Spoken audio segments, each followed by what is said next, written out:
பக்தியுள்ளவனை கர்த்தர் தமக்காக தெரிந்து கொண்டார் என்று அறியுங்கள். போதும். 1 தீமோத்தேயுடைய நிருபம் 4வது அதிகாரம் 8வது வசனத்தை வாசியுங்கள்.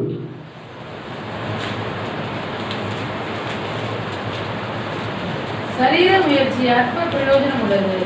சரீர முயற்சி அற்ப பிரயோஜனம் உள்ளது. தேவ பக்தியானது இந்த ஜீவனுக்கும் இதற்கு பின்வரும் ஜீவனுக்கும் வாக்குத்தத்தம் உள்ளது ஆகையால் எல்லாவற்றிலும் பிரயோஜனம் உள்ளது. கர்த்தருடைய நாமத்திற்கு மகிமை உண்டாவதாக.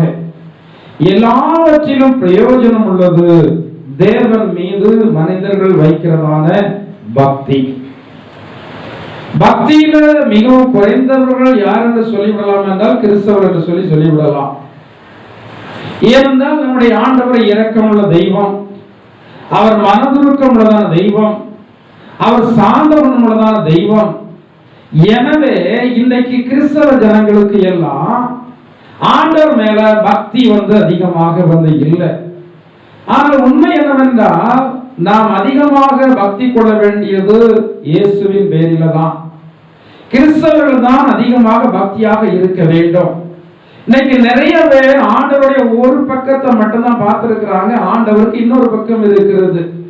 எப்படி ஒவ்வொரு மனிதனுக்கும் இன்னொரு பக்கம் இருக்கிறதோ அதே போல ஆண்டவருக்கும் இன்னொரு பக்கம் இருக்கிறது. இப்போது ஆண்டவருடைய ஒரு பக்கத்தை குறித்து தான் ஊழியக்காரராகிய நாங்கள் எல்லாம் போதித்துக் கொண்டிருக்கிறோம். அவருடைய ஒரு பக்கம் என்ன? அவர் அன்பான தெய்வம், அவர் இரக்கம் உள்ளதான தெய்வம், அவர் மனதுருக்கம் உள்ளதான தெய்வம், அவர் கிருபை உள்ளதான தெய்வம், அவர் தயவுள்ளதான தெய்வம். இப்படியே அவருடைய மனதுருக்கத்தினுடைய அடிப்படையில இருக்கிறதான அந்த சுபாவத்தினுடைய காரியங்களை குறித்து தான் நாம அறிந்திருக்கிறோம். ஆனா அவருடைய மறுபக்கத்தை நீங்கள் சிந்தித்து பார்ப்பீர்கள்னா மிகவும் நமக்கு பயமாக இருக்கும். அதைத்தான் பக்தன் தாவீது சொல்லும் போது, என்னுடைய உடம்பினுடைய மயிரெல்லாம் என்ன செய்கிறது? சிலுக்கிறது என்று சொல்லி அவர் சொல்லுகிறார். அவர்கள் கோபப்பட்டால் ஜனங்கள் சகிக்க மாட்டாங்க. அவருடைய உக்கிரத்தை ஜனங்கள் என்ன செய்ய முடியாது? தாங்க முடியாது.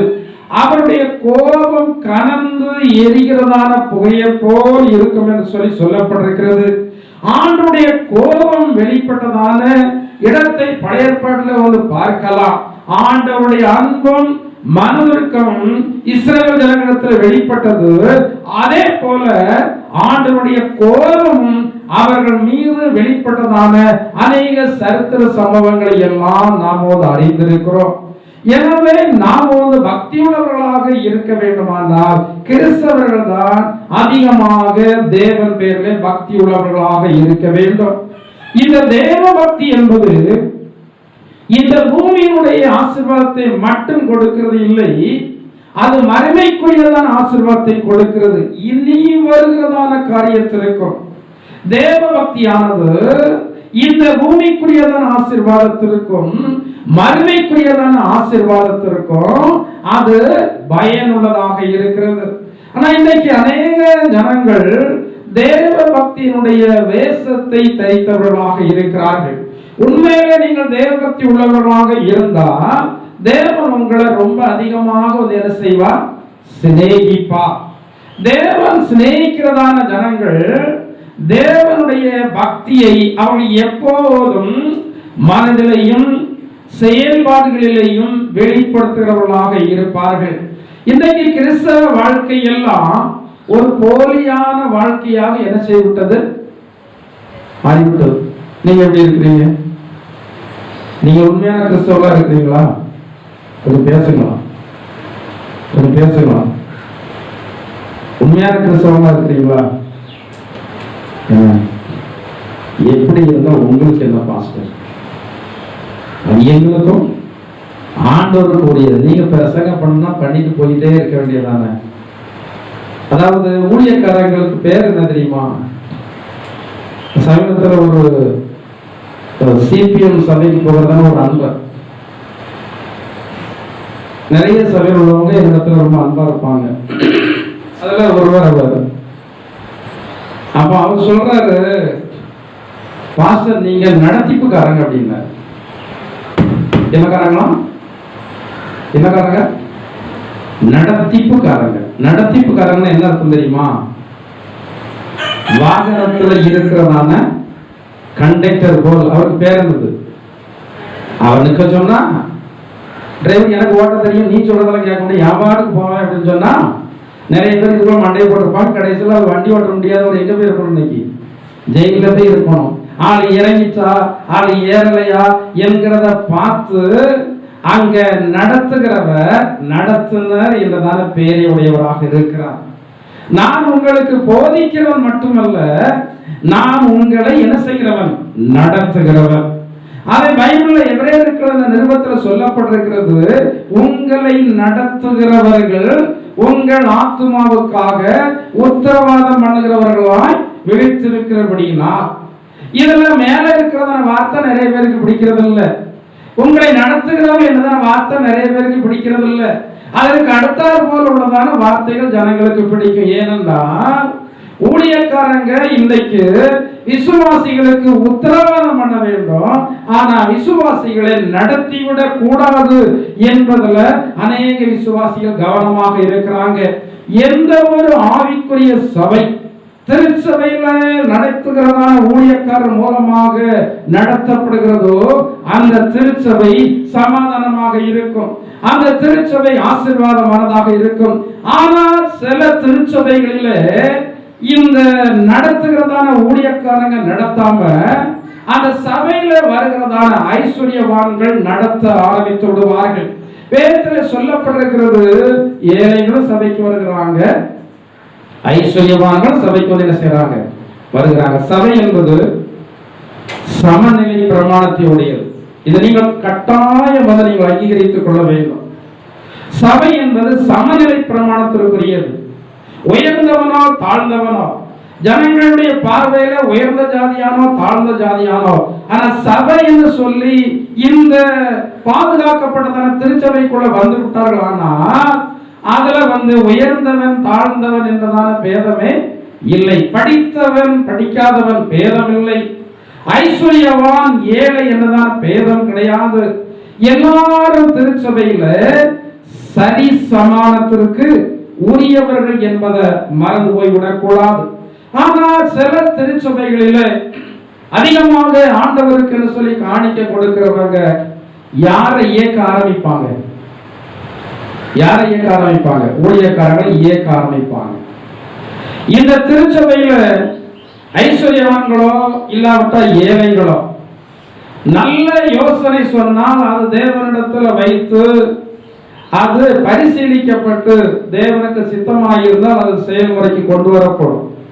இல்லாவிட்டால் எவ்வளவு பெரியதான காணிக்கை கொடுக்கிறவர்களா இருந்தாலும் சரி, அந்த ஆலோசனை இந்த சபையில அங்கீகரிக்கப்பட மாட்டாது. ஏனென்றால் இது என்னுடைய சபை அல்ல, இது யாருடைய திருச்சபை? தேவனுடைய திருச்சபை. தேவனுடைய திருச்சபையை தேவனுக்காக நான் நடத்த வேண்டும். உங்களை நான் தேவனுக்காக நடத்த வேண்டும். நான் எனக்குரியவனாக நடத்தக்கூடாது, நான் இந்த பூமிக்குரியவனாக நடத்தக்கூடாது, நான் உங்களை மறுமைக்குரியவனாக நடத்த வேண்டும். அந்த நடத்துதலுக்கு நீங்கள் செவி கொடுத்தீர்கள் என்றால் அந்த ஊழியக்காரங்க உங்களை ஆசீர்வதிக்கிறத ஆசீர்வாதம் உங்களிடத்துல என்ன செய்யத்தாங்க. சிலர் சொல்றதை கேட்கவே மாட்டாங்க, ஆனா ஜெபம்ன்றதுக்கு மட்டும் கரெக்டா என்ன செய்வாங்க? இருப்பாங்க. சமயத்திற்கு சமயம் எப்பெல்லாம் ஜெபம் வேண்டுமோ அப்போ இருப்பாங்க. மற்ற நேரங்களிலே அந்த நடத்துதலுக்கு இடம் கொடுக்கிறதில்லை. ஊழியக்காரங்க எப்படி நடத்துகிறார்கள்? தேவனுடைய வேத வசனத்தின்படிதான் உங்களை நடத்துகிறார்கள். அப்போ தேவ பக்தி என்பது திருச்சபையில் வருகிறதான தேவனுடைய பிள்ளைகளுடைய வாழ்க்கையில காணப்பட வேண்டும். மற்ற ஜனங்களை எல்லாம் விட்டுருவோம். இன்னைக்கு நான் சபைக்கு தான் நான் போதனை கொடுத்து கொண்டிருக்கிறேன். நீங்கள் கிறிஸ்தவர்கள், இயேசு மேல நம்பிக்கையுடையவர்கள், நான் பரலோகம் போவேன் என்று சொல்லி சொல்லிக் கொண்டிருக்கிறீர்கள், நீங்கள் நினைத்துக் கொண்டிருக்கிறீர்கள். அப்ப இப்படியெல்லாம் உங்களுடைய இருதயத்துல எண்ணம் இருக்கிறபடினா உங்களுக்கு இன்றைக்கு தேவை தேவ பக்தி. நான் ஏற்கனவே சொல்லி இருக்கிறேன், தேவ பக்தியினுடைய அர்த்தம் என்னவென்றால் தெய்வீகம், காட்லினஸ் என்று சொல்லப்பட்டிருக்கிறது ஆங்கிலத்துல. அது தெய்வீகம்.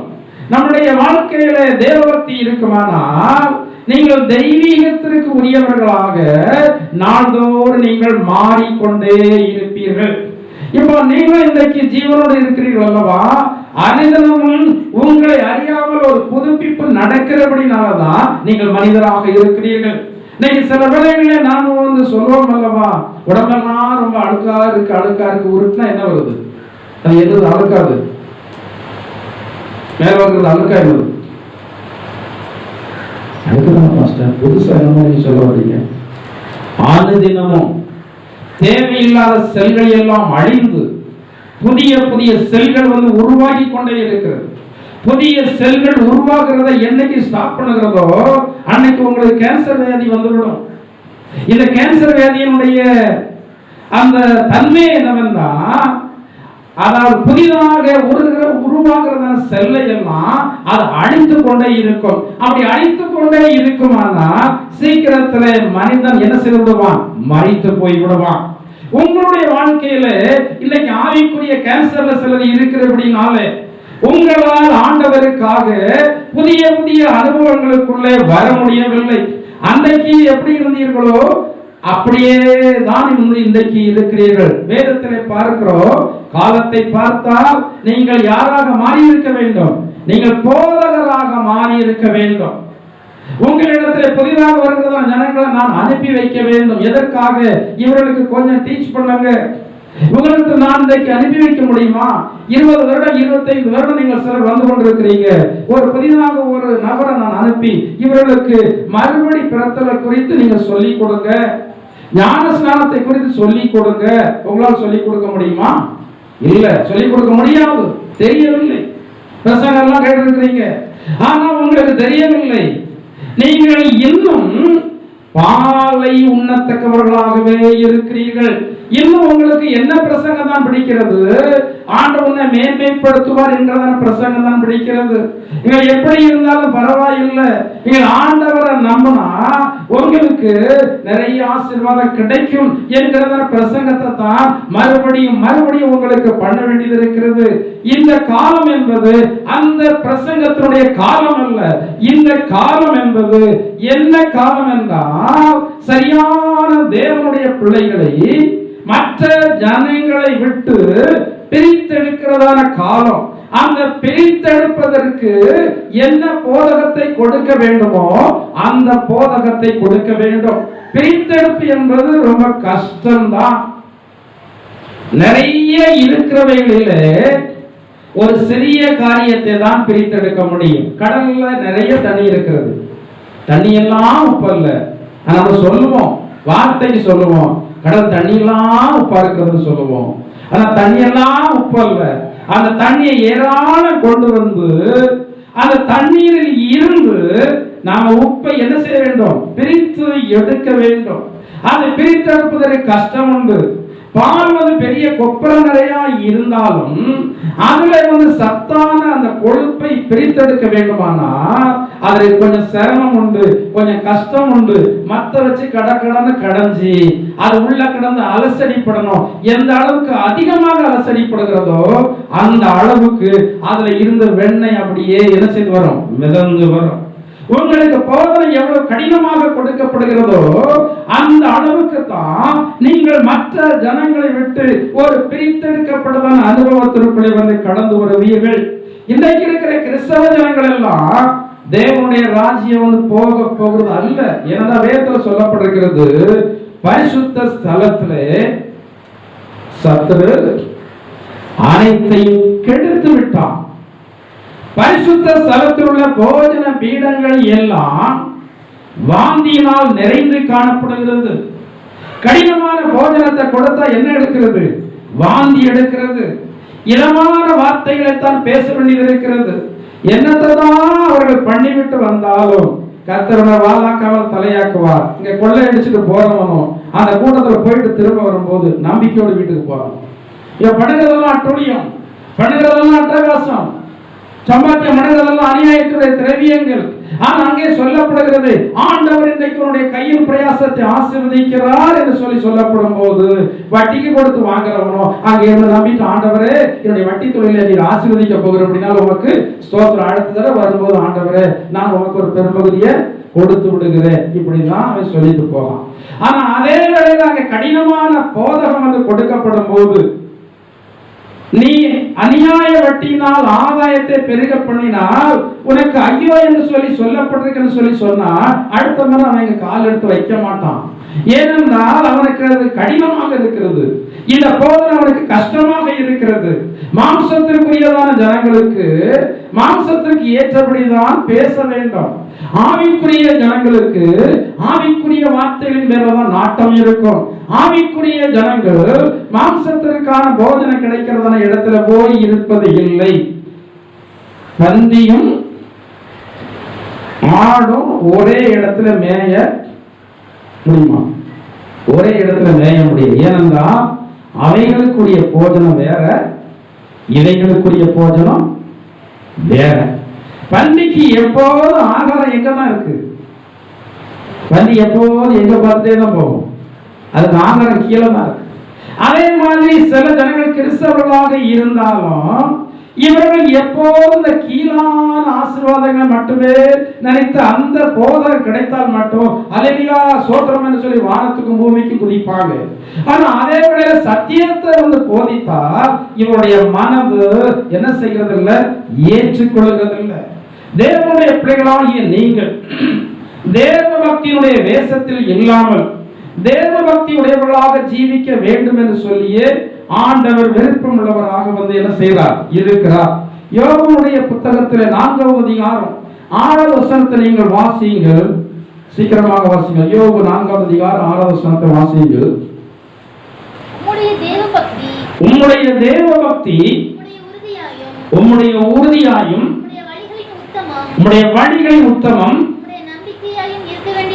உம்முடைய நம்பிக்கையாகவும் இருக்க வேண்டியது அல்லவோ? உம்முடைய தேவபக்தி எப்படி இருக்கணுமா? உறுதியாயிருக்க வேண்டும். நீங்கள் ஆண்டவரிடத்தில் தீர்மானம் பண்ணி இருக்கிறீர்கள், ஆண்டவரே எத்தனை இடர்கள் வந்தாலும் நான் உண்மை விட்டு பண்ணியிருக்கிறீங்களா? அது எப்படி பாஸ் பண்ண முடியும்? பண்ணணும். ஏனென்றால் மனம் திரும்பி ஆண்டவரிடத்தில் நீங்கள் வரும்போது அந்த ஐக்கியத்தை குறித்து வேதத்தில் சொல்லப்பட்டிருக்கிறது. ஒரு விதத்தில் பார்க்கும்போது மணவாளனாகிய இயேசு கிறிஸ்துவை மணவாட்டியாகிய நீங்கள் கைப்பிடிப்பதற்கு எப்படி இருக்கிறது? சமானமாக இருக்கிறது.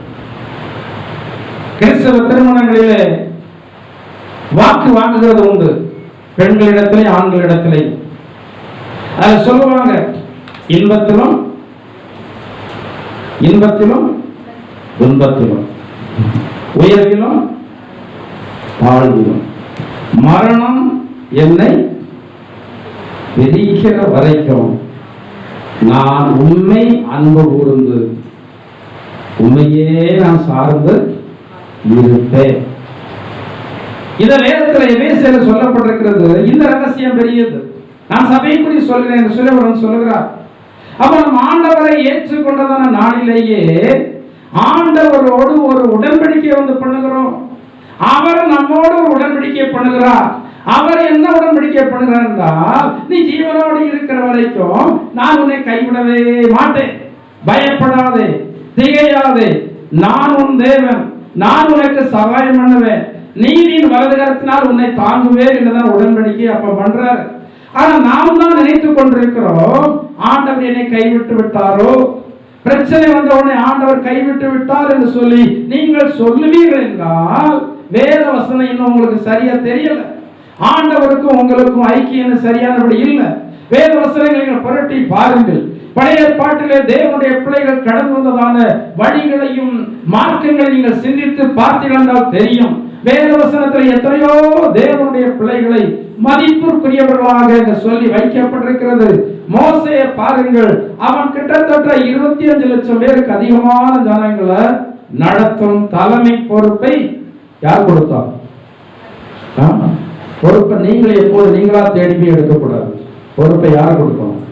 பொறுப்பை எடுப்பதற்கு தகுதியானவர்கள் யார் தெரியுமா? ஆண்டவருடைய பார்வையில பொறுப்பு வேண்டான்னு யார் ஓடுறாங்களோ அவங்க தான் பொறுப்பை எடுப்பதற்கு தகுதியான ஆள். நான் வேதவசன அடிப்படையில் சொல்றேன். அங்க மோசேயே நீ இஸ்ரவேல் ஜனங்களுக்கு தலைவனாக இருக்க வேண்டும் சொல்லி சொன்ன போது அவர் ஏங்க மட்டும் அந்த பொறுப்பை தட்டி தான் கழிக்கிறார். எனக்கு வேண்டாம். நம்ம மாதிரிப்பட்ட ஒரு ஆளா இருந்தா இதான் எதிர்பார்த்துருக்கோம். என்ன கிடைக்கும் நமக்கு? 25 லட்சம் புருஷர்கள் நீங்க நினைச்சு பாருங்களேன். அது அந்த காலத்துல 25 லட்சம் புருஷர்கள்னா எவ்வளவு பேர் இருப்பாங்க? அப்ப ஜனத்தொகை குறைஞ்ச நாட்கள் தானே. சுமார் எத்தனாயிரம் வருடத்துக்கு முன்னாடி, சுமார் 2000 3000 வருடங்களுக்கு முன்னாடி.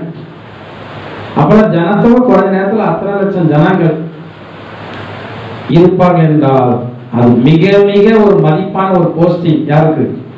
மோசே. ஆனா அவர் வேண்டாம் சொல்றார்.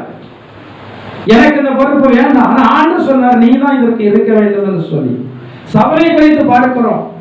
சவுல் எனக்கு ராஜாங்கம் வேண்டாம், நான் ராஜாவாக எனக்கு பயமா இருக்கு, எனக்கு வேண்டாம் என்று சொல்லி அவன் எங்க போய் ஒழித்திருக்கிறான்? தளவாடங்கள் இருக்கிற இடத்தில் ஒழித்திருக்கிறான். இன்றைக்கும் மேடைகளில் பிரசங்கம் பண்ணுகிறவன் அநேக ஜனங்கள்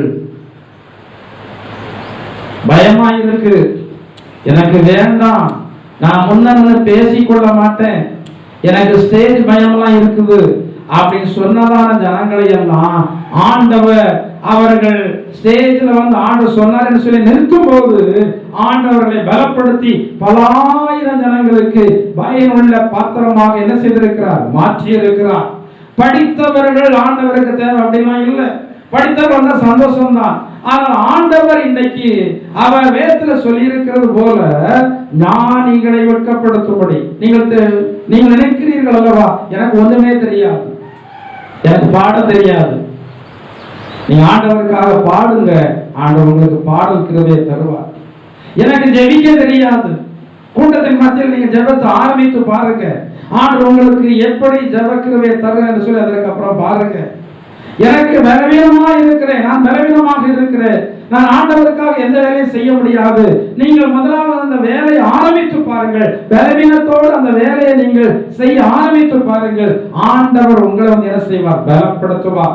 அப்போ அந்த மோசேயினுடைய வாழ்க்கை எல்லாம் மிகவும் கஷ்டத்தினுடைய வாழ்க்கையாகத்தான் இருந்தது. 40 வருடம் என்ன வாழ்க்கை? வனாந்தர வாழ்க்கை. எப்படி இருந்திருக்கும்? முதல்ல எங்க இருந்தவன்? அரண்மனையில் இருந்தவன். அதாவது முதல்ல வனாந்தர வாழ்க்கை இருந்து இரண்டாவது அவனுக்கு அரண்மனை வாழ்க்கை இருந்துச்சுன்னா நல்லா இருந்திருக்கும். மனசு ரொம்ப சந்தோஷமா இருந்திருக்கும். ஆனா இப்ப முதலாவது அவனுக்கு அரண்மனை வாழ்க்கை, இரண்டாவது அவனுக்கு என்ன வாழ்க்கை? அது எவ்வளவு கஷ்டம் நீங்க நினைச்சு பாருங்க. நல்ல கார்ல போய் பழகினவன் திடீர்னு சைக்கிள்ல போகக்கூடிய அளவுக்கு அவனுடைய ஸ்டேட்டஸ் ஆயிடுச்சுன்னா எப்படி இருக்கு நினைச்சு பாருங்க. ஒடுங்கி போயிருப்பான், நோய்வாய்ப்பட்டிருப்பான், வீட்டை விட்டு வெளியே வர மாட்டான், தெரிஞ்சவங்க முன்னாடி முகத்தை காட்ட மாட்டான், மேல இருந்து கீழே வந்து விட்டான். அந்த மோசே ராஜாங்கத்துல இருந்து வனாந்தர வாழ்க்கையில என்ன மேய்க்கிறதான ஒரு நிலைமைக்கு வந்திருக்கிறான், ஆடு மேய்க்கிறதா நிலைமைக்கு வந்திருக்கிறான். அதையும் யார் ஏற்றுக்கொண்டார்? கிறிஸ்தவ வாழ்க்கை என்பது அதுதான். சில வேளைகளை கஷ்டமாகத்தான் இருக்கும். ஆனா எல்லா கஷ்டத்தையும் யார் பார்க்கிறான்? உங்களை யார் பார்க்கிறான்? மனுஷன் பார்க்கிறானோ பார்க்கலையோ, மனுஷன் பார்க்கிறானோ பார்க்கலையோ, யார் பார்க்கிறான்? நீங்க எப்படி விசுவாசிகளா இருக்கிறீங்க? ஒருவேளை சில வேளைகள் நானே புரியாம உங்கள்கிட்ட பேசியிருக்கலாம், எனக்கு தெரியாது, பேசியிருக்கலாம் உங்களை புரியாம. புரியாம தானே யார பேசணும்? எப்படி பேசணும்? குடிகாரியம் பேசிட்டான். யார? யோசனை அவ்வளோ மன கிளேசத்தோடு போய் சொல்லி கொண்டிருக்கிறார். எப்படி இருந்திருக்கும் இந்த வார்த்தை? அந்த ஊழியக்காரனாகிய ஏலி, நீ எது வரைக்கும் நீ வெறித்திருப்பாய், எது வரைக்கும் உன் குடியை உன்னை விட்டு விலக்காது இருப்பாய் என்று சொல்லுகிறத வார்த்தை இவளை எவ்வளவு வெகுவாக சங்கடப்படுத்தி இருக்கும். நம்மள மாதிரி ஆளா இருந்தா அடுத்த வார்த்தை அறிவு இருக்கா பாஸ்டர் உங்களுக்கு? அந்த வார்த்தை வந்திருக்கணும். உங்களுக்கு அப்படியாவது அந்த அறிவு இல்லாம போச்சு. அவ என்ன சொல்றான், ஆண்டவனே என்ன நீ அப்படி நினைக்க வேண்டாம், நான் என்ன செய்யும் மன லேசம். சில வேளைகளில் மற்றவர்கள் உங்களை குறித்து புரியாமல் இருக்கலாம், மற்றவர்கள் உங்களை குறித்து புரியாமல் பேசி இருக்கலாம். ஆனா உங்களை குறித்து முழுவதும் தெரிந்தவர் யார்? ஆண்டவர் உங்களை குறித்து முழுவதும் தெரிந்திருக்கிறார்.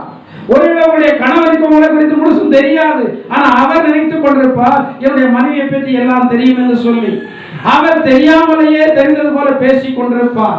அதே போல கணவனை பற்றி மனைவிக்கு தெரியாது, எல்லாம் தெரிந்தது போல மனைவி பேசிக் கொண்டிருப்பார். அதே போல பிள்ளைகளை பற்றி பெற்றோர்களுக்கு தெரியாது, பெற்றோர்களை பற்றி பிள்ளைகளுக்கு தெரியாது. அனைத்தும் தெரிந்தவர் யார்தான்? ஆண்டவர் இயேசு ஒருவர் தான்.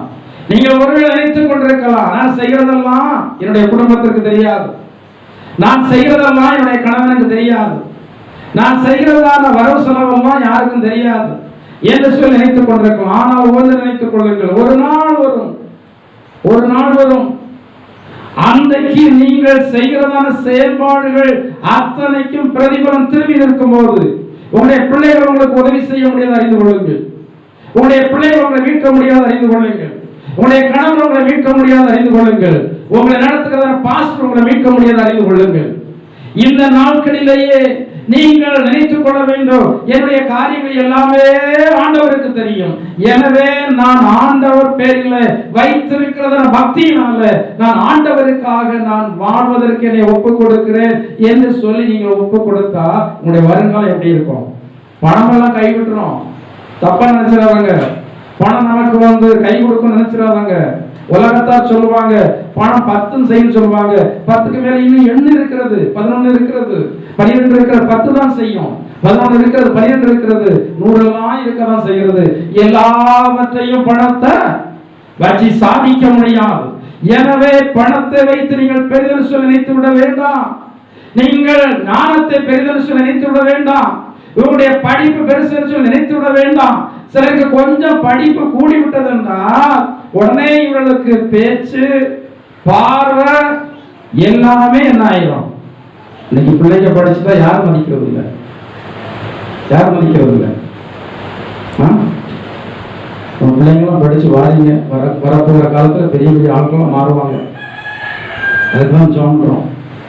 அடுத்த தனிப்பட்ட விதத்தில் சொல்றேன், வருங்காலத்தில் பிள்ளைகள் எல்லாம் பெரிய பெரிய போஸ்டிங்ல இருக்கணும், பெரிய பெரிய ஐஸ்வர்யங்களா இருக்கணும். அதுதான் சபைக்கு கௌரவம், அதான் பாஸ்டர் கௌரவம், அதான் ஆண்டுடைய நாமம் வைக்குமே. ஒரு நபர் என்று சொல்லி இல்லை, எல்லாரும் மதிப்புக்குரியவர்களாக இருப்பதுதான் சபைக்கு நல்லது. ஒரு குடும்பம் மட்டும் ஆசீர்வாதமா இருக்கு, அடுத்த குடும்பம் ஆசீர்வாதமா இல்லை அப்படின்னா அது எதற்கு சமானம் தெரியுமா? சரீரத்துல ஏதோ ஒரு பகுதி வீக்கி கொண்டு இருப்பதற்கு சமானம். எல்லா பகுதியும் ஒரே மாதிரி வளர்ச்சியில இருக்க வேண்டுமானால் சபையில் இருக்கிற பிள்ளைகள் எல்லாருமே எப்படி இருக்கணும்? ஆசீர்வாதத்தோடு இருக்க வேண்டும். அதற்கு தான் சபை நடத்துகிறதா நானும் ஜெபம் பண்றேன், நீங்களும் ஜெபம் பண்றீங்க. இந்த பிள்ளைகள் ஆசீர்வாதமாக இருக்க வேண்டுமானால் இந்த பிள்ளைகள் ஞானத்தை குறித்து பெரிதாக, அன்றைக்கு ஒரு வசனம் படித்தேன், சொல்லப்பட்டிருக்கிறது, ஞானி தன் ஞானத்தை குறித்து மேன்மை பாராட்ட வேண்டாம், பராக்கிரமம் தன் பராக்கிரமத்தை குறித்து மேன்மை பாராட்ட வேண்டாம், ஐஸ்வர்யவான் தன் ஐஸ்வர்யத்தை குறித்து மேன்மை பாராட்ட வேண்டாம்.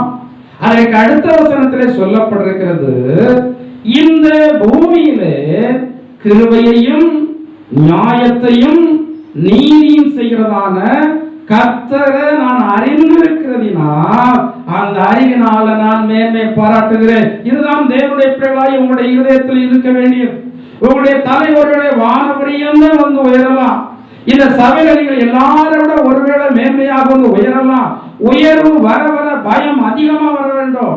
பணம் கையில அதிகம் வர வர பணத்தை பார்த்தாலே நீங்க பயப்பட வேண்டும். ஏனென்றால் பணம் அதிகமாக வந்துவிட்டதானால் கணக்கு அதிகமாக கொடுக்க வேண்டியது இருக்கும். என்னுடைய தாயார் தான் அடிக்கடி சொல்லுவாங்க. அதனாலதான் என்னவோ அவர்கள் இந்நாள் வரைக்கும் பெரிய பணக்காரங்களா இல்லாம இருக்காங்க. பணத்தை பார்த்து பயந்தப்பட இப்படி ஆண்டு பணத்தை கொடுத்தாரு சொல்லுவாங்க. பணம் வந்துட்டா எனக்கு எப்படி இருக்கும்? காணிக்கை மூலமா அவர்களுக்கு காலத்தில் வருமானம் வந்துச்சுன்னா எப்படி இருக்கணும்? பயமா இருக்கும். ஆண்டவர் காணிக்கை தந்திருக்கிறாரு, இதை அவர் எதற்கு தந்திருக்கிறாரோ அதற்கு தான் பயன்படுத்த வேண்டும். மாறாக வேற எதற்காக பயன்படுத்திட்டா யாருக்கெல்லாம் கணக்கு கொடுக்கணும்? யாருக்கு கணக்கு கொடுக்கணும்? ஆண்டவருக்கு கணக்கு கொடுக்கணுமே. இன்னைக்கு சில இடங்களில் ஊழியக்காரங்க யாரு கணக்கு கேட்பாங்க? சமயத்தில் ஒரு ஊழியக்காரர் வேதனையோட சொல்லிட்டு இருந்தார். தகப்பனார் மறைத்து போன உடனே சபையுடைய பொறுப்பு இவர் கைக்கு வந்தது. தகப்பனார் இருக்கிற வரைக்கும் அந்த சபையில இருக்கிறவங்களும் கொஞ்சம் அடங்கி இருந்தாங்க. ஆனா இவர் சின்ன பையன் அல்லவா, வேற வழியே இல்லாம ஓடிட்டு வந்தவர். ஏன்னா தகப்பனார் திடீர்னு மறித்து போன உடனே சபை நடத்துவதற்கு ஆள் இல்லை. குறைஞ்ச வயசுல வந்தார். வந்த உடனே இதுல கொஞ்சம் முசர் விசுவாசிகளும் கிடக்கும்ல, இவன் என்ன அப்படின்னு சொல்லி நினைச்சா ஒரு நாள் சபையில அந்த தாத்தா நபர் கூட்டத்தை கூட்டின மாதிரி அங்க கிடக்க 1-2 ஆட்களும் சேர்ந்து கூட்டத்தை கூட்டான். கூட்டத்தை கூட்டி என்னன்னா பாஸ்ட் என்ன கொடுக்கணும்? என்ன கொடுக்கணும்? கணக்கு கொடுக்கணும். அவர் சொல்றாரு, அது பாஸ்ட் சொன்னாரு, எனக்கு ஒரு ஞானமும் கிடையாது, எப்படி பேசுறது, எனக்கு ஒன்னே ஒண்ணுதான் தெரியும், மழை மட்டும் தெரியும். ஏன்னா சின்ன பையன், எனக்கு வேற ஒண்ணுமே தெரியாது, என்ன செய்யறது? எல்லாம் இருக்கிறாங்க, இவர் தனியா இருக்கிறார். என்ன செய்யணும்னு சொல்லி எனக்கு தெரியவில்லை, கண்ணெல்லாம் கலங்கி இருக்கிறார். அப்ப ஒருத்தன் வந்து கேட்கலாம், நீங்க ஒரு வருஷம் கணக்கை வந்து தரணும், அவ்வளவு வருமானம் வந்து என்ன பண்ணீங்க? கூட்டமெல்லாம் அப்படியே நின்று கொண்டிருக்கிறது, என்ன பேசுறதுன்னு சொல்லி தெரியவில்லை. அதுல தலைமை ஏற்று வருகிறவன் அப்படி பேசுறான். கேட்ட உடனே அப்படியே அமைதியா இருக்கிறார். அந்த கூட்டத்துல அவரோடு சேர்ந்து வந்த கூட்டத்துல ஒரு வயது முதிர்ந்தவர், அவர் தகப்பனார் காலத்துல இருந்தே அப்பவே மனதில் இருக்கிறார். அவர் சொன்னாராம், நீ முதலாவது போன வருஷம் எவ்வளவு சபைக்கு கொடுத்த தசமபாகம் காணிக்க ஊழியத்துக்கு எவ்வளவு கொடுத்த அந்த கணக்கு முதல்ல வை. ரெண்டாவது அவருடைய கணக்கை நம்ம என்ன செய்யலாம், என்ன செய்ய போடலாம், பார்த்து போலாம் சொன்னதுதான்.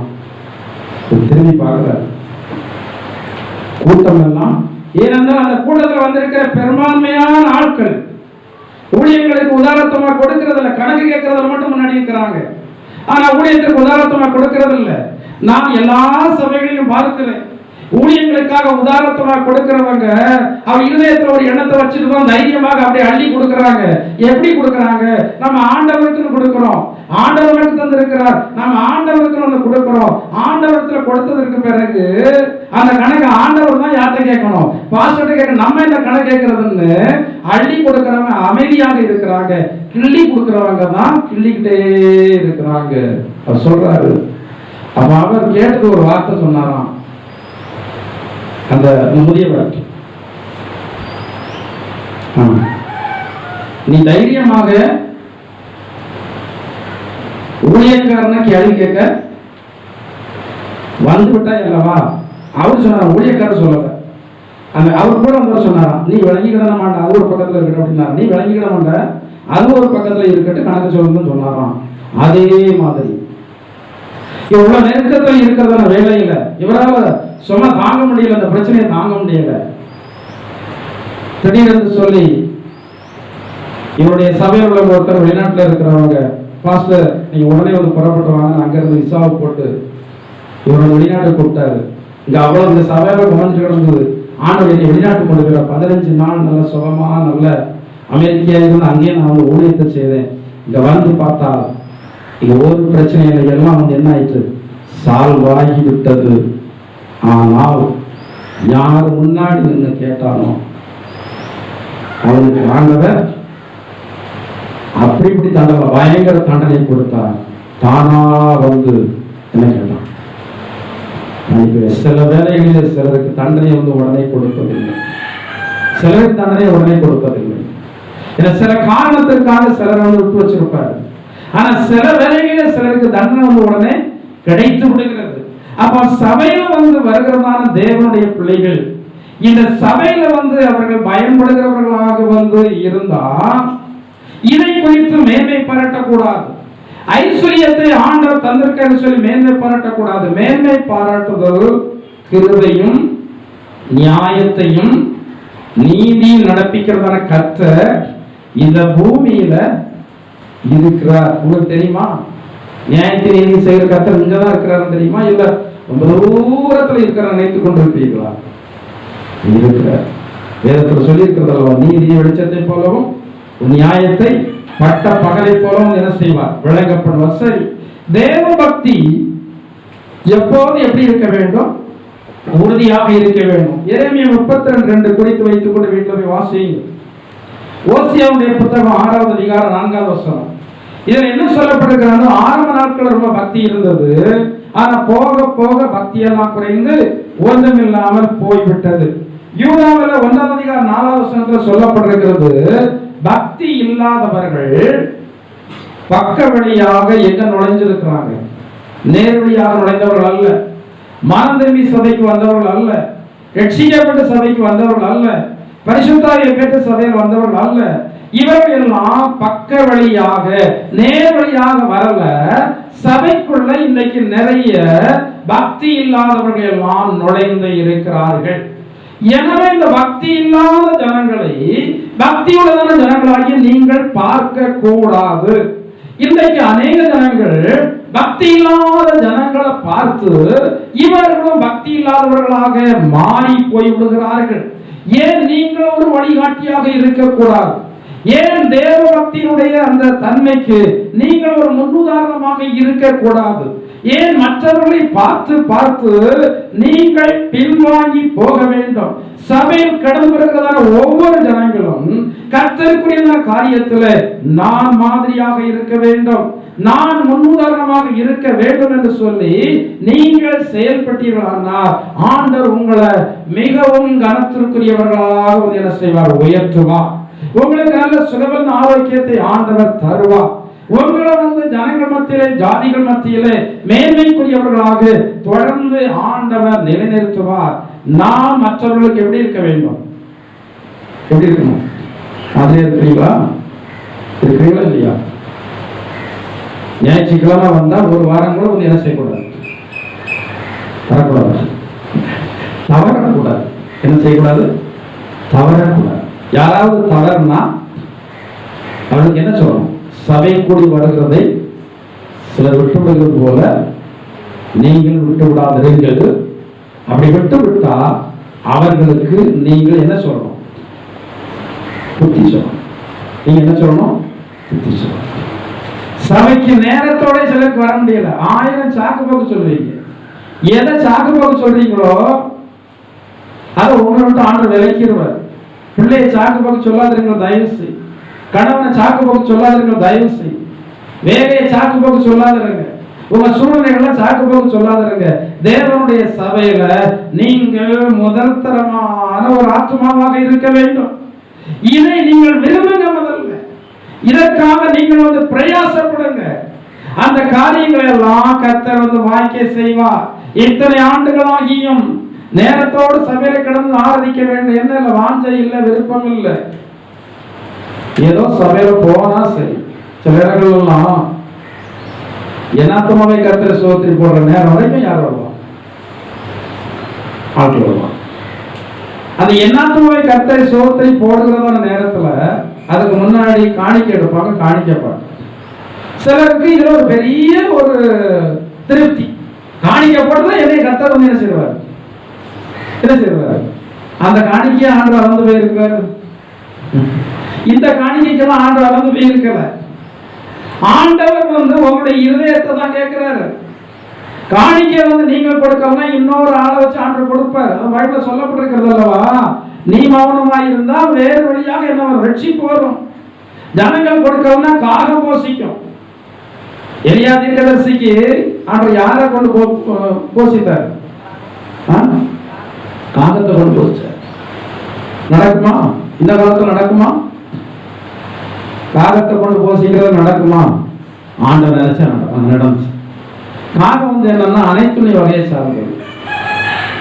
காகம் போதுன திருப்தியா ஒரு நேரத்தில் இருக்கவே இருக்காது. வயிறு நினைச்சிட்டு போகணும் இருக்கவே இருக்காது. எப்போதும் என்ன செய்தே இருக்கும், என்ன செய்தே இருக்கும், சாப்பிட்டே இருக்கும். அவர் ஞானத்தில் சிறந்தவர். அவர் ஏன் ஒரு மனிதன்கிட்ட கொடுத்து அனுப்பியிருக்கலாம?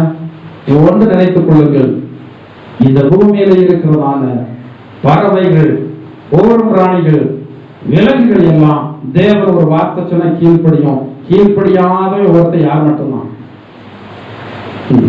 இவன் கொடுத்து நீ அந்த எரியாவிட்ட கொண்டு போய் காட்டுல கொடுத்துட்டு வானா இவன் என்ன சொல்ல ஆரம்பிச்சிருவான்? சாக்கு போய் சொல்ல ஆரம்பிச்சிருவான். இவ்வளவு கஷ்டப்பட்டு நான் போகணுமா என்ன? சில வேலைகளில கர்த்தருடைய ஆசீர்வாதங்களை சிலருக்கு நீங்க கொடுக்கணும்னா என்ன செய்யதான் போகணும்? கஷ்டப்பட்டு தான் அவருக்கு போகணும். நம்ம கஷ்டம் இல்லாம அநேக நன்மைகளை அனுபவித்துக் கொண்டிருக்கிறோம்.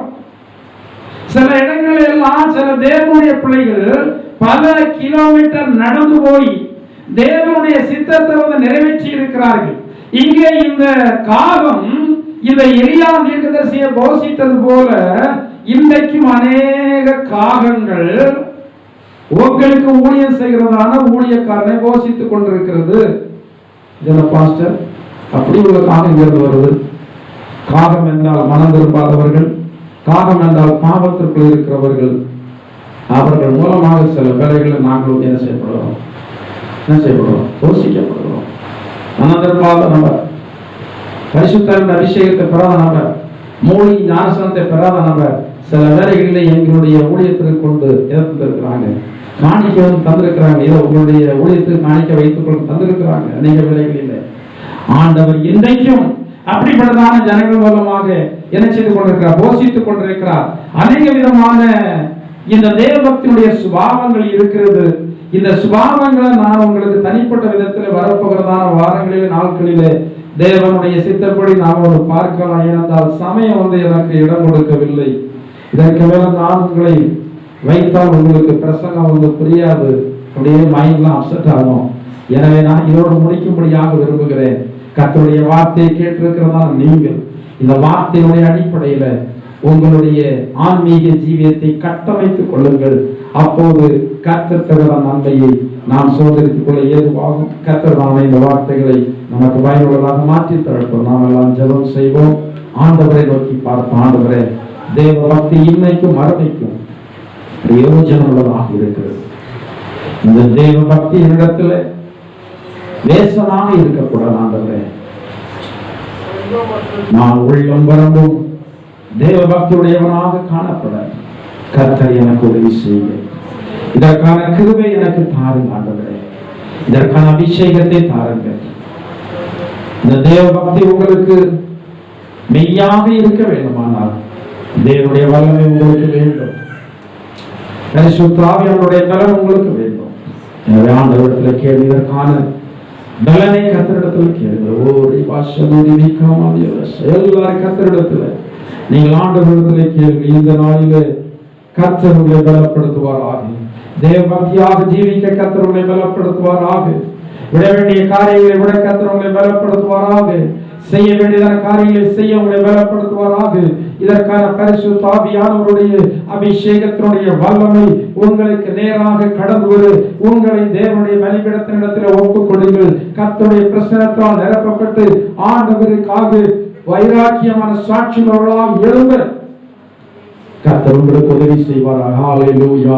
கர்த்தாவே, நன்றியோடு ஸ்தோத்திரிக்கிறோம். ஆண்டவரே, எங்கள் அன்பின் பரலோக பிதாவே, நல்ல இயேசுவே, இந்த வாரத்தில் உம்முடைய திரு சன்னிதானத்திலே கடந்து வந்து நீங்கள் செய்த நன்மைகளை எல்லாம் நினைத்து உம்முடைய நாமத்தை ஆராதிக்க மகிமைப்படுத்த எங்களுக்கெல்லாம் கிருபை செய்தீங்க. இதற்காக நன்றியோடு ஸ்தோத்திரிக்கிறோம். எங்களுடைய ஆராதனை அங்கீகரித்ததான தேவனை ஆசீர்வதித்தீங்க. நன்றியோடு ஸ்தோத்திரிக்கிறோம். ஆண்டவரே, கர்த்தர் எங்களுக்கு என்று தந்து ஜீவனுள்ள வார்த்தைகளுக்காக நன்றியோடு ஸ்தோத்திரிக்கிறோம்.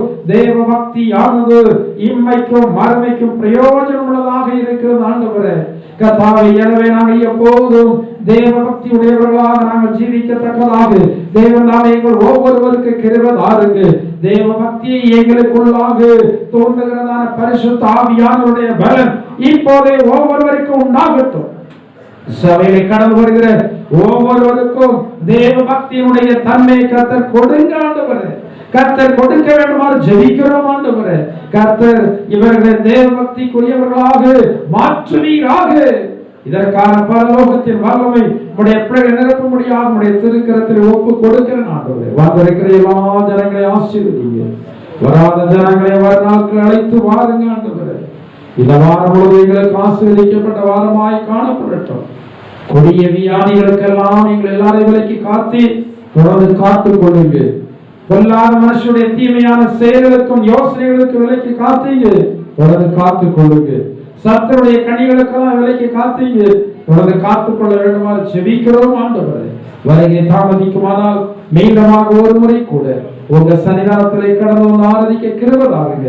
வருகை இருக்குமானால் உங்க எதிர்கொண்டு வரத்தக்கதான ஆன்மீக ஜீவியத்தை எங்கள் ஒவ்வொரு இடத்திலும் தந்து தேவனாமை வழிநடத்த வேண்டுமாறு இயேசுவின் நாமத்தால் ஜெபிக்கிறோம் ஜீவனுள்ள பிதாவே. ஆமென்.